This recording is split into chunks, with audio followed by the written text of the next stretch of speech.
नमस्कार दोस्तों। आज हम लोग ये जानेंगे कि आखिर समुद्र या नदी पर पुल कैसे बनता है।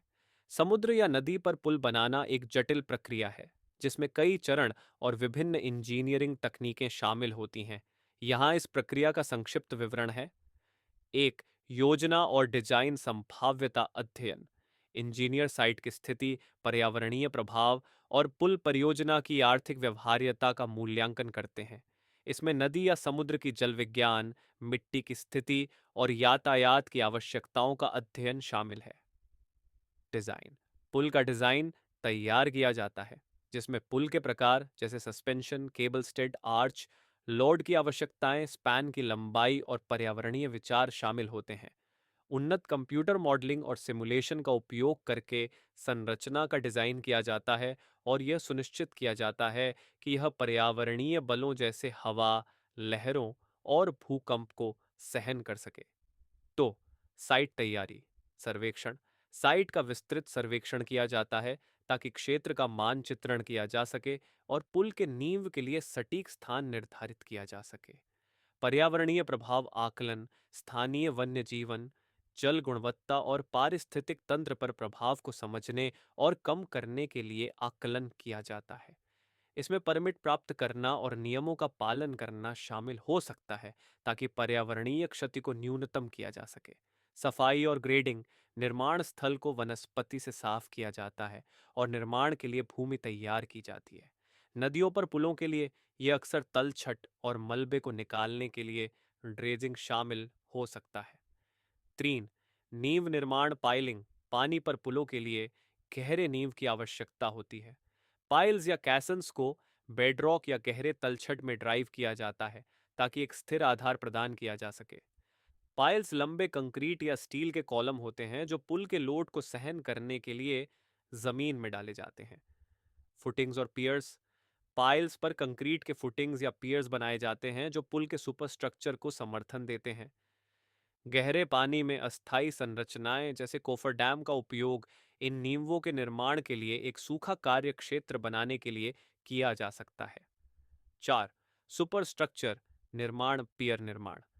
पियर्स नींवों के ऊपर बनाए जाते हैं और पानी की सतह से ऊपर उठते हैं ताकि पुल के डेक को समर्थन मिल सके।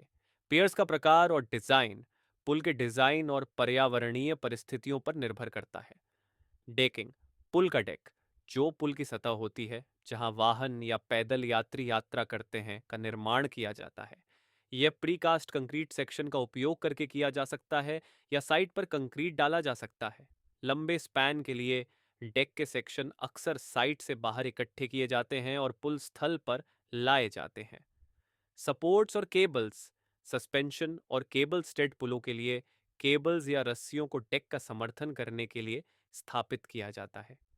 ये टॉवर्स या पाइलन्स से जुड़े होते हैं जो पुल के दोनों ओर बनाए जाते हैं। पाइप, असेंबली और इरेक्शन। असेंबली, पुल के प्रमुख घटक जैसे बीम, ट्रस और डेक सेक्शन इकट्ठे किए जाते हैं। बड़े पुलों के लिए क्रेन्स और अन्य भारी लिफ्टिंग उपकरण का उपयोग इन घटकों को स्थानांतरित और स्थिति में लाने के लिए किया जाता है।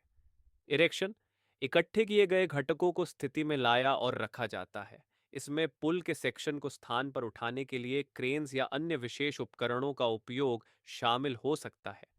6, अंतिम टच, पैविंग और मार्किंग। पुल के डेक को असफाल्ट या कंक्रीट से पैव किया जाता है और सड़क पर निशान लगाए जाते हैं। यह सुनिश्चित करता है कि सतह वाहन और पैदल यात्रियों के लिए चिकनी और सुरक्षित हो। सुरक्षा सुविधाएं, सुरक्षा सुविधाओं जैसे गार्डरेल, लाइटिंग और साइनज को स्थापित किया जाता है। ये तत्व उपयोगकर्ताओं की सुरक्षा सुनिश्चित करते हैं और नियामक मानकों का पालन करते हैं।